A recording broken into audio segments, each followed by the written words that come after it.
നമസ്കാരം. കൊതിസ്വാദിയിലേക്ക് സ്വാഗതം. ഇന്ന് ഞാൻ പറയുന്നത് മതമൈത്രിയെപ്പറ്റി ഒരുപാട് പ്രഭാഷണങ്ങളും ഒരുപാട് കാര്യങ്ങളും ഞാൻ കേട്ടിട്ടുണ്ട്. പക്ഷേ ഇന്ന് എൻ്റെ മകൻ ഒരു ഫോട്ടോയായിട്ട് എന്നെ കാണാൻ വന്നിരുന്നു. എൻ്റെ മകൻ എടുത്ത ഫോട്ടോ എന്ന് വെച്ചാൽ ഏതോ ഒരു മോസ്കിൽ ഉത്സവത്തിനിടയിൽ അവൻ കണ്ട ഒരു കാഴ്ച. അതിൻ്റെ അപ്പുറത്തായിട്ട് ഒരു ചന്ദ്രനും ഒരു നക്ഷത്രവും കണ്ടു. ചന്ദ്രക്കലയും നക്ഷത്രവും.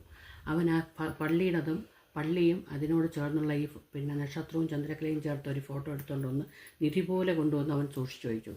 അത് കണ്ടപ്പോൾ ഞാൻ ആലോചിച്ചത് എന്താണെന്ന് വെച്ചാൽ, ഈ മതമൈത്രി എന്ന് പറയുന്നത് കുഞ്ഞുങ്ങളിൽ വരെ മതവിദ്വേഷം വളർത്തുന്ന ഈ കാലത്ത് എൻ്റെ മകൻ്റെ മനസ്സിലെങ്കിലും മതത്തിന് ഒരു വിദ്വേഷം ഇല്ലാത്ത ഒരു കാര്യമാണ് ഞാൻ കണ്ടത്. അവൻ നല്ല മനുഷ്യനും ചീത്ത മനുഷ്യനും എന്ന് അതാണ് മനുഷ്യരിലുള്ള വ്യത്യാസം എന്നാണ് ഞാൻ അവനെ പറഞ്ഞ് മനസ്സിലാക്കിയിട്ടുള്ളത്. പക്ഷേ അവനത് അത്രത്തോളം ആഴത്തിൽ മനസ്സിൽ ഉൾക്കൊണ്ടു എന്ന് ഞാൻ മനസ്സിലാക്കുന്നത് അവൻ്റെ ഈ